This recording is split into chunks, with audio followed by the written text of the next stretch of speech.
Muito bem, sejam todos aí bem-vindos ao Matemática Sem Trauma para mais uma correção de prova agora. Prova do Banco do Nordeste, prova de 2024 para analista bancário. Foram 10 questões de matemática e matemática financeira juntas, né? No estilo Banca Sesgra-Rio. Prova muito bem aplicada, muito justa, mas na minha visão, um pouco em desalinho com o edital, né? Dando muito espaço mais para matemática do que para matemática financeira. E realmente, com muito assunto para cobrar, na minha visão, se cobrou muito pouco. Mas é só a minha visão. Vamos lá então, corrigir essa prova? Ano 2024, Banca Sesgran Rio, prova do BNB para analista bancário. Questão trazia a seguinte ideia. Cerca de 36,7% dos aprovados do ITA são estudantes de Fortaleza, né? Um grande polo de estudantes de matemática, né? O Enem cada vez se destaca mais no estado do Ceará. Parabéns aí a todos os cearenses por essa dedicação. O levantamento do ITA mostra que nos vestibulares de 2012 a 22, estudantes da capital cearense ocuparam 543 vagas, o que corresponde a 36,7% do total de vagas disponíveis. Fortaleza foi também a cidade que mais aprovou alunos em 8 dos últimos 11 anos, um dos vestibulares mais difíceis do país. Considerando o seu texto, qual é o número total de vagas disponíveis no período citado? Então, o que ele queria que a gente fizesse? Que a gente montasse uma regra de 3 para achar o total de vagas no período de 2012 a 2022, tudo bem? Para fazer esse cálculo, eu tenho que fazer aqui uma regra de 3 usando aqui vagas e porcentagem, tá? E aí eu parto da informação que as 543 vagas conquistadas pelo pessoal de Fortaleza correspondiam a vagas e porcentagem. As 543 vagas do pessoal de Fortaleza correspondiam a 36,7% do total de vagas. Então, quem seria o meu 100% de vagas? Ou seja, o total de vagas desse vestibular tão disputado ao longo desses 10 anos, né? Tudo bem? Tranquilo? No caso aí desses 11 anos, né? 11 anos de curso, que vai de 2012 a 2022 são 11 anos, tá? Não cai nessa pegadinha, tá bom? Aí a gente faz o cruzamento aqui, já que as grandezas são diretamente proporcionais. A gente vai achar 36,7x é 543 vezes 100. Na sequência, nós passaríamos o 36,7 dividindo. E por que eu estou fazendo isso? Porque eu já olhei as alternativas de resposta e já percebi que ele não quer a resposta numérica, ele quer a resposta estrutural. Então, o gabarito seria dado, o número de vagas, por 543 vezes 100 sobre 36,7, que não acontece na letra B por conta desse detalhe aqui que está errado. Na letra C também está errado esse denominador, está no formato de decimal, mas eu estou trabalhando com porcentagem. Eu defini a minha grandeza aqui, que é porcentagem. Aqui estaria invertida a ordem, aqui também estaria invertida a ordem, então o gabarito é a nossa alternativa A. 543 vezes 100 em cima, 36,7 embaixo. E ele nem quer a resposta, né? Mas era só realmente estruturar a regra de 3 simples. Mais uma questão da prova do BNB para analista bancário 2024, Banca Sesgran Rio, dizia o seguinte: 3 funcionários, F, G e H, trabalham durante os mesmos número de horas com uma produção de unidades por hora, respectivamente igual a 6, 9 e 12. Então eles teriam uma produção, cada um tem a sua produção, F é o mais lento, H é o mais rápido. Ao todo foram produzidas 442 unidades. Quantas unidades foram produzidas por G? Essa é uma questão, gente, de um tópico muito importante que está em muitas entrelinhas de editais, que é a chamada divisão proporcional. Divisão proporcional, em que eu vou dividir aquelas 442 peças de forma proporcional à quantidade de peças que cada um faz por hora, tudo bem? É claro que ele tem uma maneira bem rápida de pensar sobre isso. Eu posso pensar o seguinte, ó, a cada hora, a cada uma hora, nós temos 6 mais 9 mais 11, total de 26 peças produzidas pelos três. Tudo bem? Então eu pegaria 442 unidades e dividiria em 26, em grupos de 26, para ver basicamente aí quantas horas de trabalho daria.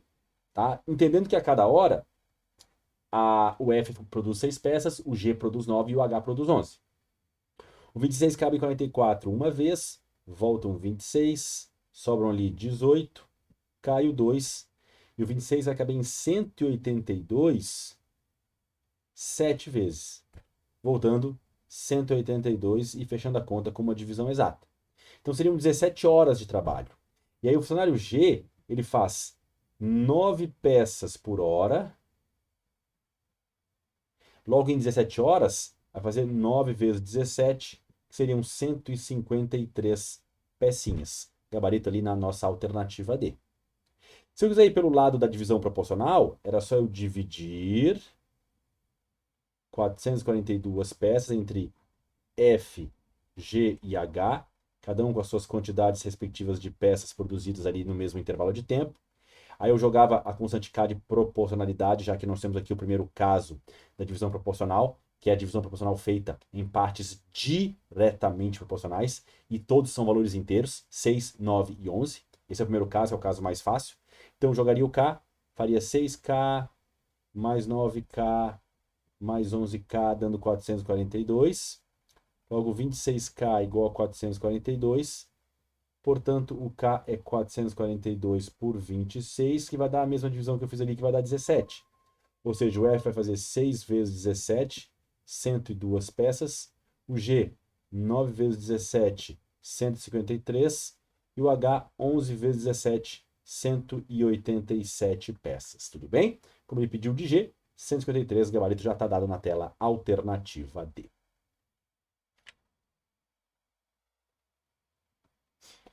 Ano 2024, o Banco Access Gran Rio, prova do BNB para analista bancário, dizia o seguinte: o ingresso para um evento de um clube custou R$ 45 para todo o público, excetuando pessoas estudantes que pagam 40% de desconto. Não é que eles pagam 40% do ingresso, eles têm 40% de desconto, tudo bem? O evento teve um público pagante de 106 pessoas e arrecadou um total de R$ 4.410. Ele quer a soma dos algarismos, o número de pessoas que pagaram o ingresso sem desconto. Então vamos lá, primeiramente com bastante cuidado, tá? Ingresso inteiro, R$ 45. Ingresso estudante vai ter 40% de desconto, ou seja, você vai pagar só os outros 60%. Então quanto que é 60% de 45? Corta 0 com 0, vai dar ali 270 sobre 10, também 27. Então, o ingresso é 27, o ingresso inteiro é 45. Então, o ingresso inteiro 45, o ingresso estudante 27. E aí eu monto aqui um sisteminha de equação com essas duas informações. Primeiro, com a soma de pessoas que foi ao evento. Então, inteiro mais estudante, como se fosse a soma de ingressos, tá? Eu vendi 106 ingressos. Os ingressos de inteiro, de pessoas normais, mais estudante, dá 106. Eu percebo que essa primeira equação, ela só pondera a quantidade de pessoas que foi ao evento, seja ele pagando ingresso inteiro ou pagando ingresso para estudante. Tudo bem? Já a segunda equação vem ponderando o valor monetário, para a gente chegar justamente nos R$ 4.410. Então, R$ 45 para cada ingresso inteiro, mais R$ 27 para cada ingresso estudante, é igual a R$ 4.410. Essa outra equação, gente, o que ela trabalha, então, é com a ponderação do valor monetário por ingresso, chegando aí ao valor final de arrecadação nesse evento. Tudo bem? Ele quer o ingresso inteiro, sem desconto, então eu vou mirar na estudante, eu vou tentar eliminar a estudante, tá? Para eliminar a estudante tem várias maneiras. Primeiramente, eu poderia dividir toda a equação vermelha por 3. Por quê? Porque o 45 é múltiplo de 3, o 27 é múltiplo de 3 e o 4.410 também o é. Tá? Como é que eu sei? Pela soma dos algarismos. 45, 4 mais 5 dá 9, é múltiplo de 3. 27, 2 mais 7 também dá 9, é múltiplo de 3. E 4.410 também dá 9, que é múltiplo de 3. Então, todo número é múltiplo de 3. Poderia fazer isso? Poderia. Não está errado não, tá? Ou poderia, de maneira única, multiplicar a equação verde por menos 27. É uma opção sua. Tudo bem? Dá na mesma fazer uma ou outra. Eu prefiro multiplicar logo a equação verde por menos 27. Fica menos 27i, menos 27e, igual. Aí eu vou fazer 106 por 27. E vou trocar o sinal porque é por menos, né? Estou multiplicando por menos 27. A primeira equação toda. Para quê? Para eliminar as quantidades de E, de estudante. Aqui eu tenho mais 27, eu vou produzir menos 27 na outra equação. Esse é meu objetivo. 7 vezes 6, 42, fica 2 e vão 4. 7 vezes 0, 0, mais 4 dá 4. 7 vezes 1 dá 7. 2 vezes 6 dá 12, fica 2 e vai 1. 2 vezes 0 dá 0, mais 1 dá 1. 2 vezes 1 vai dar 2. Isso aqui dá 2, 6, 8, 2. Então vai dar menos 2.862. Então, multipliquei toda a equação verde por menos 27 para justamente eliminar a variável E que indica estudantes e ficar com a variável A que indica ingressos inteiros.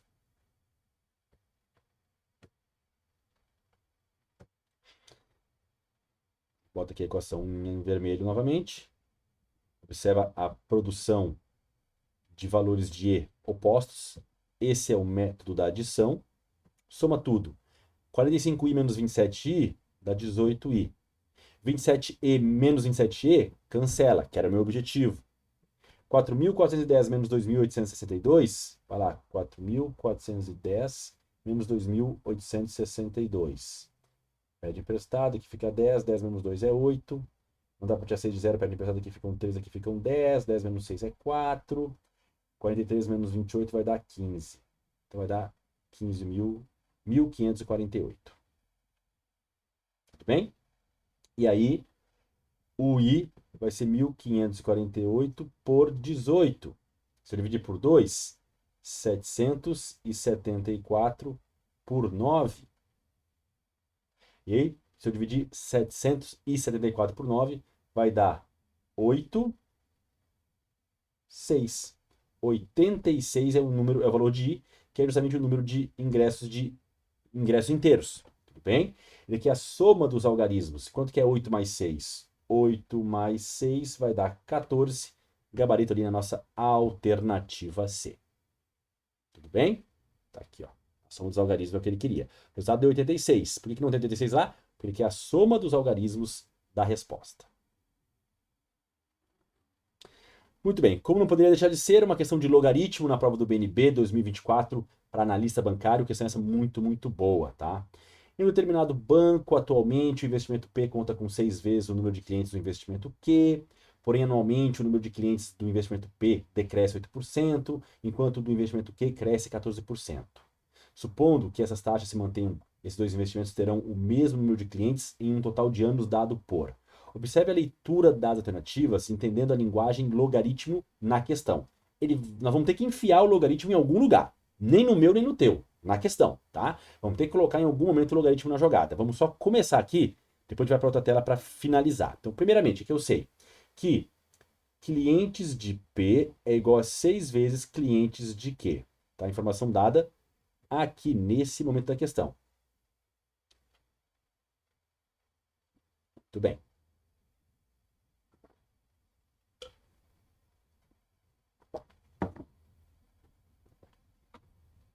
Ok. Agora vem a segunda parte, né? Que eu vou ter que equacionar as funções que descrevem essas duas quantidades. Então, o que eu vou ter aqui? Para P, eu não quero caneta grossa, não. Para P, para o investimento P, a quantidade de clientes em função do tempo é a quantidade inicial, né, de clientes, que eu vou chamar de CQ. E aí, o Q, ele cresce 14%. Então, é 1,14 elevado a T. Por quê? Porque a cada ano cresce 14%. Então, passou um ano, 14%. Passou 2 anos, 14% de novo. Como se fosse juro composto. Então, o que eu estou usando ali é basicamente a fórmula, a ideia do juro composto para definir a quantidade de clientes do investimento Q. Usei Q aqui primeiro, tá? Q. Mas era para usar P. Então, vamos voltar e vamos fazer P. Cabeça. P. A diferença é que aqui no P vai ser diferente o valor, tá? A quantidade, então, de clientes P ao longo do tempo é a clientes de P inicial, que a gente chama de CP, né? Ele fala atualmente é o inicial. E aí ele fala que P tem um decréscimo de 8%, ou seja, um decréscimo de 8% significa que eu parto de 100%, perco 8%, ficando com 92%. Ou seja, aqui eu boto 0,92. Inclusive, olhando as alternativas, ó, esse cara aparece em algumas alternativas ali, o que indica que eu estou no caminho certo. Tá? E agora eu vou definir e organizar a quantidade de clientes de Q, também a partir do tempo. Tá? Para quê? Quantidade de clientes de Q ao longo do tempo vai ser a quantidade inicial CQ, 1,14 elevado a T. De novo, por quê? Porque a cada ano que passa ele tem um aumento de 14%. Então você multiplica por 1,14. Por quê? Porque cada aumento de 14% significa partir de 100%, ganhar 14%, chegando a 114%, que dá origem ao fator 1,14.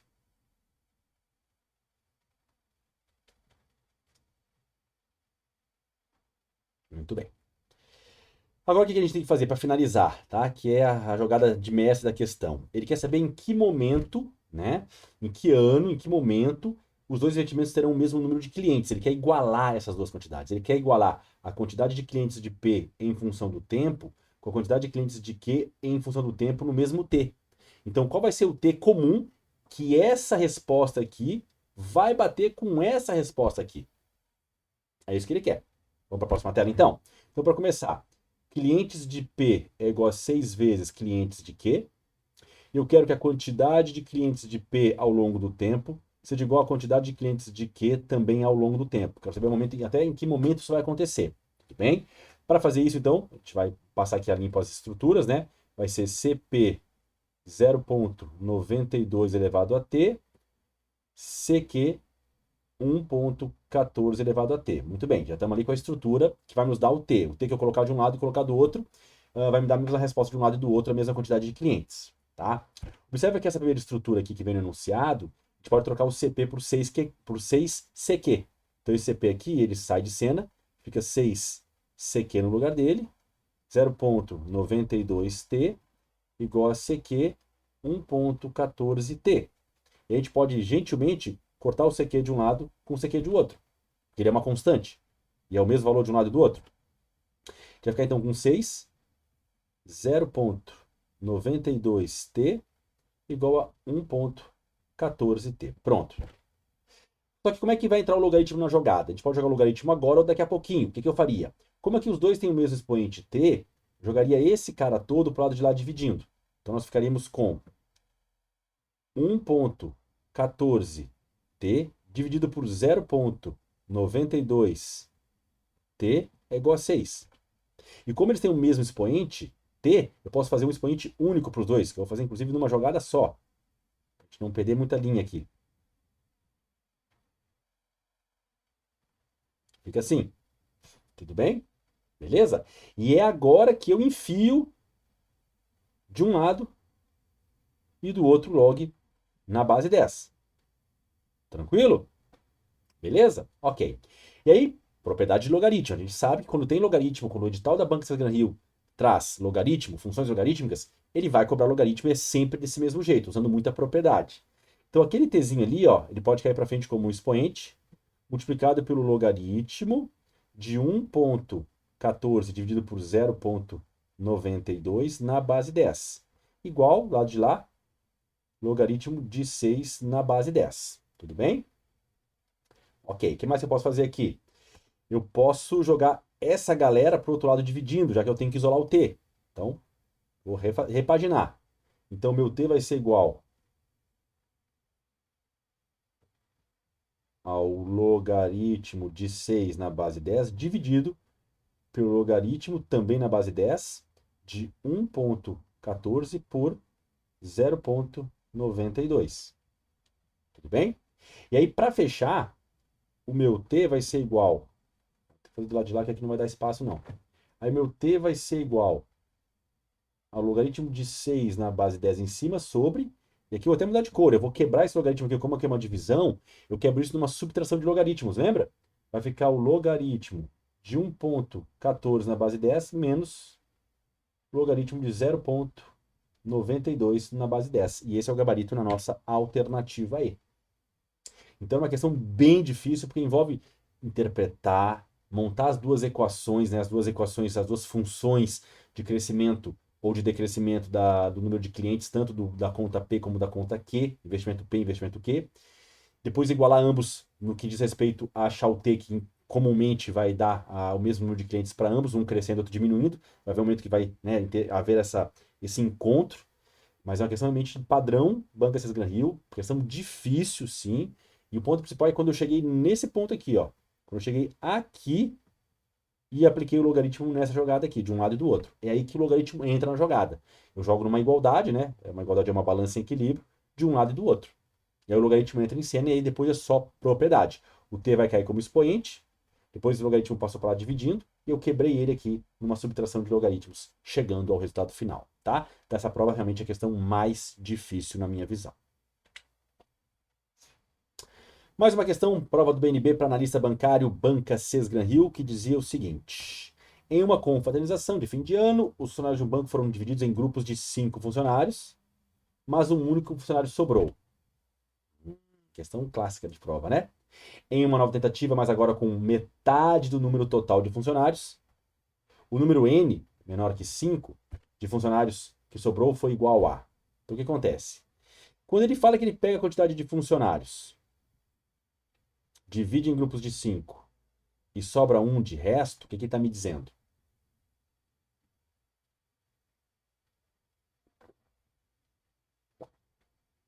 Isso aí. Que a quantidade de funcionários não é múltipla de 5 porque tem um a mais. Então a quantidade de funcionários ela pode ser 6, 11, 16, 21, 26, 31, 36, 41, 46 e assim vai. Ou seja, ela é um número, uma unidade maior, que é esse resto, do que a tabuada do 5. Por quê? Porque tem um a mais que não permite que ele esteja na tabuada do 5. Tudo bem? Então, testando esses valores, a gente já vai perceber uma coisa. Como ele fala na sequência em pegar metade do número de funcionários, a gente está falando de pessoas, né? A gente já elimina a chance de ser um número ímpar, porque o número ímpar não tem metade inteira, certo? Então o número de funcionários é um número par, porque tem que ter metade. Tem que chegar à metade dos funcionários. Então a gente pode pegar, por exemplo, 16. Qual é a metade de 16? É 8. Quando eu dividir 8 por 5, dá 1 e sobra um 3. Ou poderia ser 36. Qual é a metade de 36? 18. Quando eu dividir em grupos de 5, dá 3 grupos, voltam 15 e também sobra 3. Então, de fato, o número de funcionários que sobra é igual a 3 na alternativa B. Uma questão que aborda basicamente operações básicas, basicamente a divisão, né? O que o resto representa para uma divisão. O que aquele funcionário representa, que é aquele que sobra no primeiro momento? Que a quantidade de funcionários total é múltipla de 5 com um a mais. Ou melhor, não é múltiplo de 5 porque tem um a mais. Então, tinha ali pegar toda a tabuada dos 5 e acrescentando um elemento a cada um dos elementos, a cada um dos valores. E depois, como ele pega a metade, tem que eliminar os ímpares por esse motivo. Tá? Uma questão bem, bem bacana, muito, muito boa. Questão clássica da banca Sesgran-Hill, né? Ele quer que a gente resolva o sistema linear e ache qual que é a solução do sistema.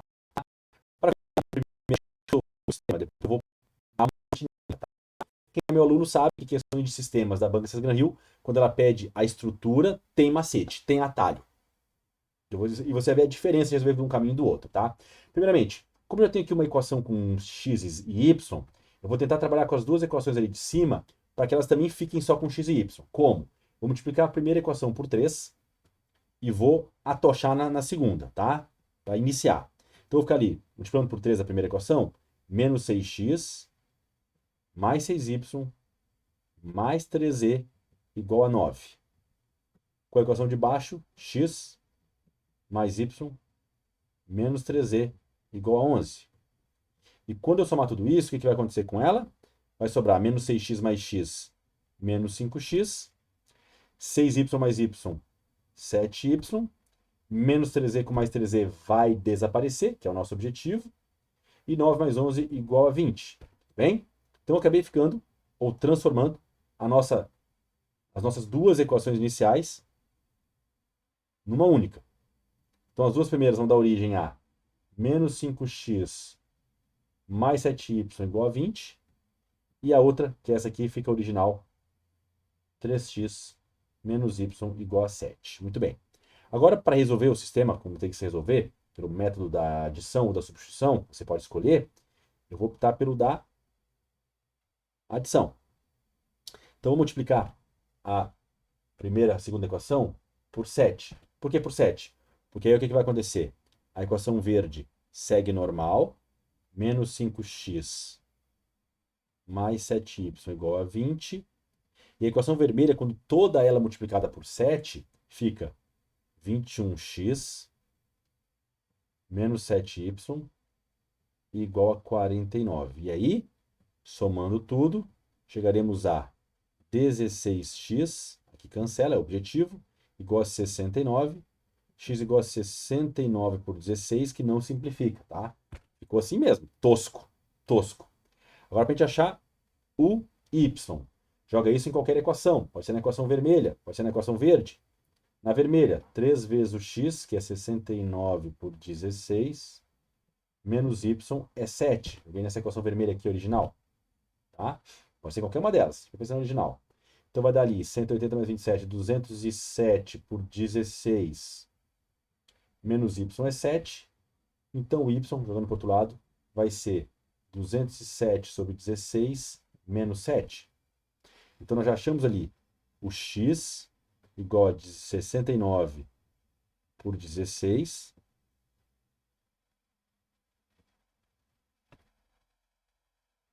E o y igual a... Agora vou terminar de fazer a conta aqui.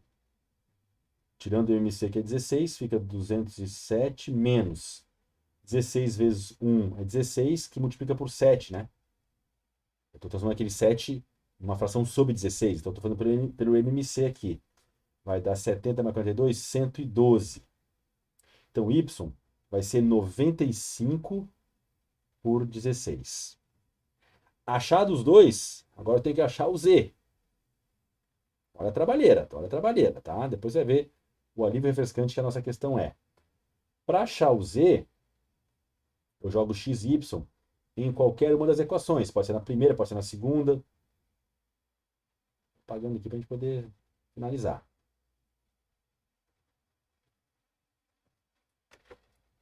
Então, menos 2 vezes x, que é 69 por 16. Não, vou jogar na segunda que é melhor. Nessa aqui, vou jogar nessa aqui, ó. Tá? X, 69 por 16. Mais y, 95 por 16. Menos 3z igual a 11. Aqui junta tudo numa fração com o mesmo denominador 16. Vai dar 150, 164. O 11 vem para cá subtraindo, o 3z vai para lá somando. Aí o 3z, portanto, vai ser aquela diferença ali. O denominador é 16, 164 menos... Aí eu tenho que fazer o MMC. 16 divide por 1 dá 16, vezes 11, 176. Então 3z é igual a menos 12 por 16. Então o z vai ser menos 12 por 16 vezes 3, corta, corta. O z é menos 4 por 16. Vou deixar assim, tá? Z é menos 4 por 16.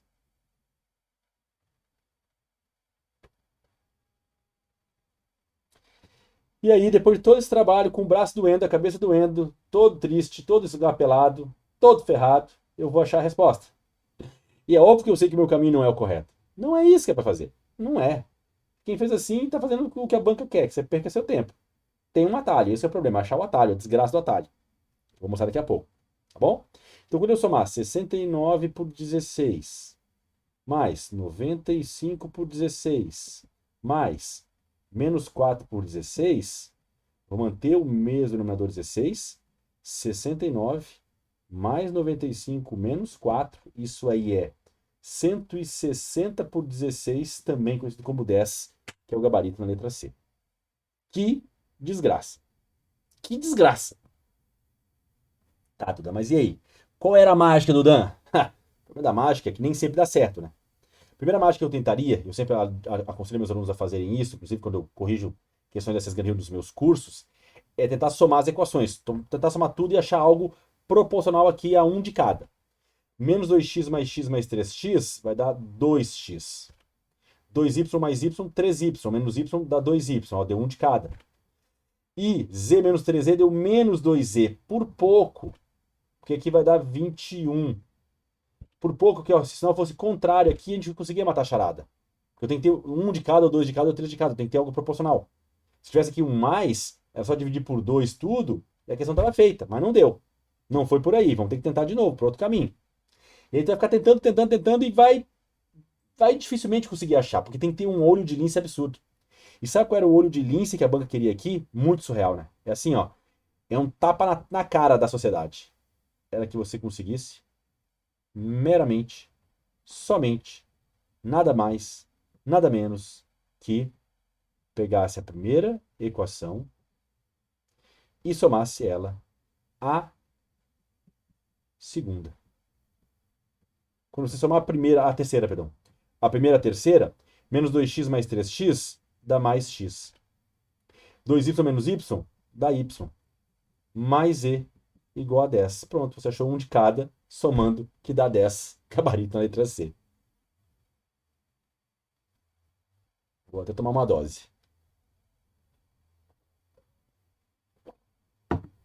Não se compara, né? Não se compara. Pelo atalho é muito mais fácil, mas o problema é achar o atalho. Tinha que ter um olho muito clínico para entender que somando a primeira equação à terceira, você acha um x mais um y mais um z, que é a solução, x, y, z, igual a 10, que é o que ele quer. Um de cada somando. Vamos lá para mais uma questão? Questão do BNB, analista bancário para a prova de 2024, Banca Sesgan Rio. Uma senha será formada pelo sequenciamento aleatório de 4 letras, escolhidas entre as letras A, E, O, Z, W e Y. Então, uma senha formada pelo sequenciamento de 4 letras escolhidas entre aquelas letras ali, sem repetição. Qual é a probabilidade de a senha formada ter 2 vogais e 2 consoantes, ocupando posições intercaladas, tá? Eu, vou ser bem sincero, eu já faço essa questão de frente pro crime. Eu faço a questão sendo aqui, ó, vogal, consoante, e calculo essa chance, tá? Eu não faço por combinatória, dá para fazer, mas eu prefiro fazer por aqui. Primeiramente, eu já estou vendo a senha que eu quero. É essa situação ou consoante, vogal, porque aí eu estou intercalando duas vogais e duas consoantes, como a questão pediu. Seriam essas únicas as duas maneiras de eu achar as senhas com esse padrão solicitado, tudo bem? Então, para a primeira letra ser vogal, ali, ó, vogal tem 1, 2, 3. 3 de 6. E aí, por exemplo, saiu a vogal E. Sai a vogal E. Eu quero agora uma consoante. Sobram 5 letras. 3 das 5 são consoantes. Por exemplo, Z. Agora eu quero outra vogal. De 4 letras que sobraram, 2 são vogais. A e O. Por exemplo, A. Sobram 3 letras apenas.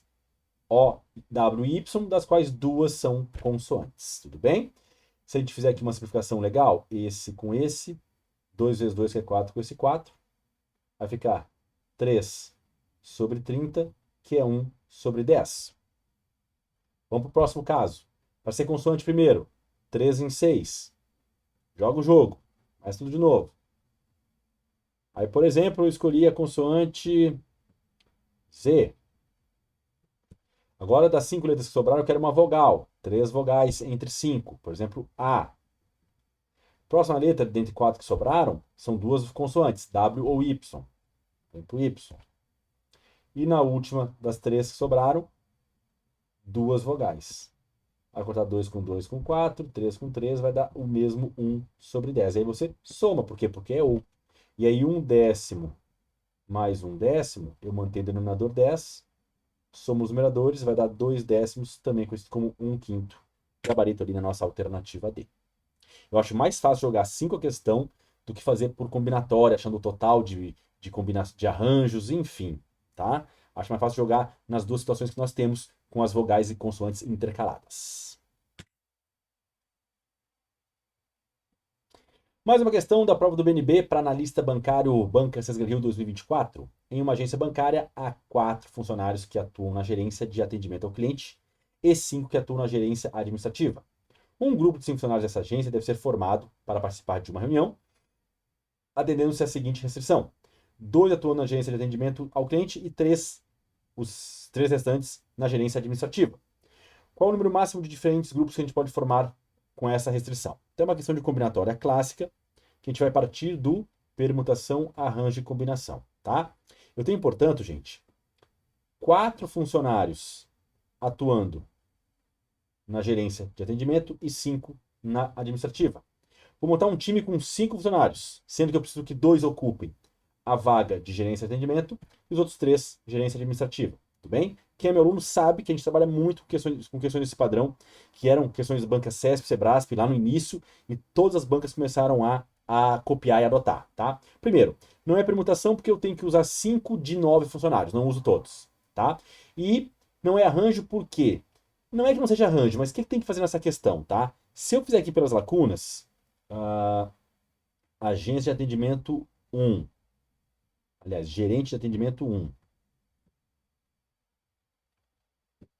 gerente de atendimento 1, gerente de atendimento 2, gerente administrativo 1, gerente administrativo 2 e gerente administrativo 3, e botar aqui. Quantos podem ser gerentes de atendimento? 4. Foi o João. Para a próxima vaga, 3. Foi a Maria. E para gerente administrativo, aqui 5 opções, aqui 4, aqui 3. Se eu fizer isso, está totalmente errado. Por quê? Porque a escolha dos 2 gerentes de atendimento não os diferencia. João Maria, Maria João é a mesma escolha.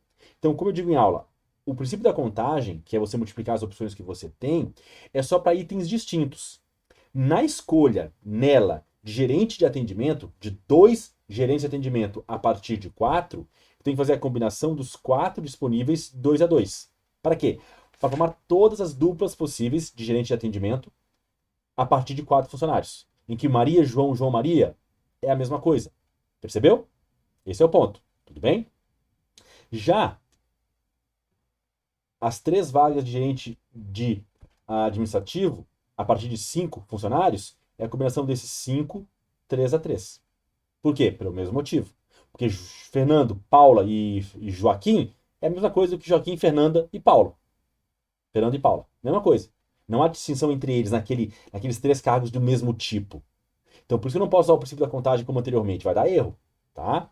Aí o que eu faço aqui agora? Combinação de 4, 2 a 2, pelo método prático, eu rebobino o 4 até 2 itens. 1, 2. Divido pelo 2 fatorial, que é 2 vezes 1, dá 12 por 2, que seriam 6 duplas. 6 duplas de gerente de atendimento. E a combinação do 5, 3 a 3, eu rebobino o 5 até 3 itens. 1, 2, 3. E divido pelo 3 fatorial. Corta, corta. 5 vezes 4 é 20, 2 vezes 1 é 2, e vai dar 10 duplas, ou 10 trios, perdão, 10 trios de gerente de administrativo. O gabarito, portanto, vai ser de 60 maneiras diferentes na letra C. Tá? Então, é uma questão clássica de prova, em que eu tenho que entender que a escolha dos 2 gerentes de atendimento se faz por combinação. Combinação dos 4 que eu tenho disponíveis, 2 a 2. Todas as duplas possíveis de gerente de atendimento que eu posso criar a partir de 4 pessoas que podem ocupar esse cargo. E a mesma ideia eu uso para os gerentes administrativos. Eu combino 5, 3 a 3. Muito bem. Mais uma questão da banca da prova do BNB para analista bancário, Banca Sesgan Rio 2024. Considerando válidas as seguintes igualdades, elas justificam o fato de serem equivalentes quais taxas de juros compostos. Gente, o que ele queria que eu entendesse aqui? Que 1,21 ao cubo é 1,1 ao quadrado ao cubo, que é 1,1 na sexta, que é 1,772. O que significa isso? Que uma taxa de 10% ao mês,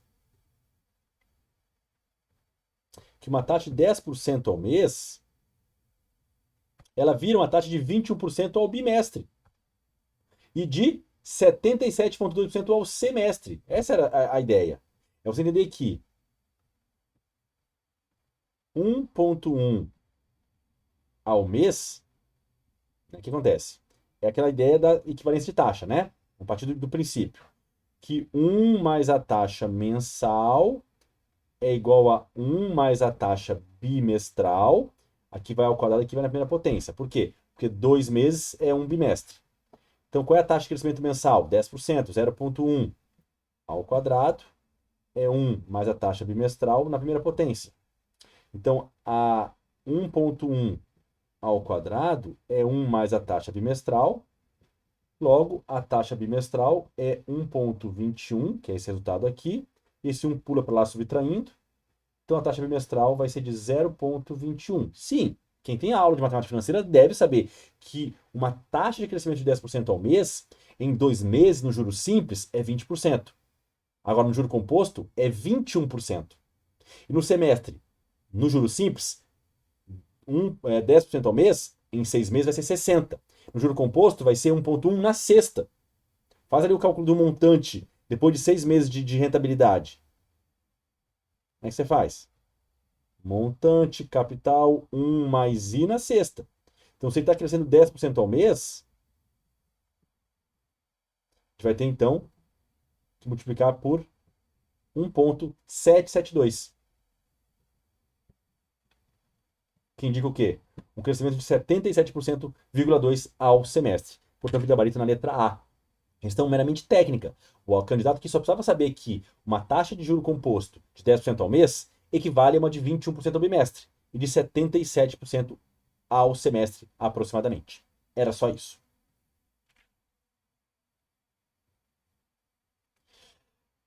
Prova do BNB para analista bancário 2024, Banca Gran Rio. No ano de 2023, um videogame foi lançado com preço especial de lançamento.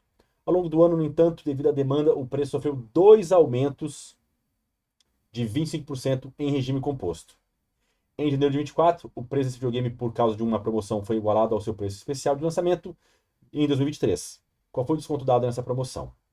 Como é que eu gosto de fazer isso aqui? De maneira mais didática, supor que o videogame custava R$100, tá? Aí ele sofre 2 aumentos de 25%. Primeiro aumento de 25%. Quanto que é 25% de 100? Já diz tudo, né? 25% seriam R$25 a mais, tá? Iríamos para 125. Tudo bem? E aí, ele sofre mais um aumento de 25%. Certo? E aí? E aí, esse aumento de 25%, eu vou ter que fazer o cálculo aqui. Quanto que é 1/4 de 125? É 125 dividido por 4. Por que dividir por 4? Porque 25%, gente, é a quarta parte. Lembra? 10% é um décimo, 20% é um quinto, 25% é um quarto. Então, isso aqui vai dar 31,25. Então, aumentou 31,25. Foi para 156,25. E agora tem que sofrer um desconto para voltar para 100. E aí esse é o detalhe. Qual é o desconto que eu vou ter que aplicar agora aqui nessa promoção para voltar ao valor de lançamento anterior aos 2 aumentos de 25%? Então eu vou ter que ter um desconto aqui de R$ 56,25. Para quê? Para sair de R$ 156,25, diminuo R$ 56,25 e volto para 100. Então, o meu desconto percentual vai ser o que esse 56,25 representa para 156,25. Essa era a conta que eu tinha que fazer. Aí eu olho para as alternativas de resposta, tá? Qual é a metade de 156, mais ou menos? É quase 80, não é? Quase 80, não é? 78. O meu desconto foi próximo de 78? Foi abaixo. Então, é menor que 50%. O meu desconto é menor que 50%. Só de saber o básico, tá? Eu estou dando um desconto de R$56 num valor que é de R$156, tá? Como tem valores ali bem afastados, eu vou fazer só 56 dividido por 156. Eu não vou levar os centavos para conta, me desculpa, tá? O 56 não cabe em 156, bota aqui um zero, vírgula. E aí o 156 cabe em 560, 3 vezes. Voltam 8, 6, 4. 468. E aí a diferença aqui vai dar de 92. Bota mais um zero gratuito, que é uma nova rodada de divisão. E aí o 156 cabe em 920, umas 6 vezes mais ou menos. O que vai dar algo bem próximo a 36% na letra B. Acabou a questão. Tudo bem? Então meu desconto é de 36%. Por quê? Porque o desconto que eu vou dar em reais, comparado com o valor ao qual ele é aplicado, é um desconto de 36%. É um pouco menos da metade, né? É mais ou menos da metade. Já eliminaria C, D e E. Por outro lado, um aumento de 25% faz eu pensar em 100% mais 25% igual a 125%, que é fator 1,25. Ou seja, o meu valor final vai ser o meu valor inicial multiplicado por 3 fatores. Um aumento de 25%, fator 1,25. Outro aumento, fator 1,25. Outro aumento, fator x. E aí o detalhe é que esse valor final tem que ser igual ao valor inicial. Vão ser iguais. A gente chama ambos de V, que é o valor de lançamento. Tudo bem? E aí, corta, corta. Vai ficar então que 1,25 vezes 1,25 vezes x é igual a 1. Eu cortei aqui, ficou 1 no lugar, aqui ficou 1 no lugar. Ou seja, o x é 1 sobre 1,25 ao quadrado. Como é que eu faço 1,25 ao quadrado? Quem é meu aluno sabe, regra do dobro quadrado. Como é que faz 1,25 ao quadrado? Botar 1, dobro e quadrado de 25. Qual é o dobro de 25? 50. Qual é o quadrado de 25? 625, só que não cabe aqui em duas casas. Então, eu vou botar aqui, ó, 625, né? Então, vai ficar 1,5625. Aí você tem que fazer isso aqui, transformar em fração, fazer a conta. Dá um trabalhão, tá? Dá um trabalhão. Isso aqui vai dar 0,64, tá? Pode dividir aí certinho. 1 por 1,5625. Pode fazer, não no calculador, mas faz no braço aí que você vai ver. Isso aí dá certinho, tá? Fazer ali, ó. 1 dividido por 1,5625 dá 0,64 cravado, o que indicaria ali um desconto de 36%. Tudo bem? Questão bem técnica, que eu tanto poderia usar o valor fictício e fazer até o fim, como poderia usar aqui os fatores de aumento e desconto. E aqui está o segredo, né?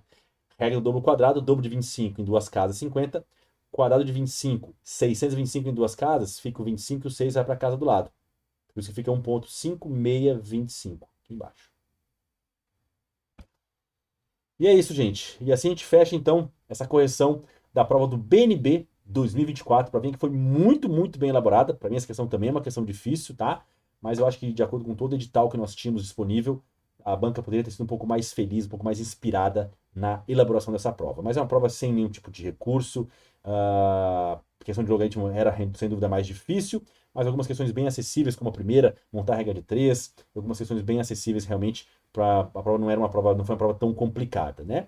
Mas enfim, uma prova aí sem muitos poréns, beleza? Obrigado pela atenção, bons estudos e até a próxima.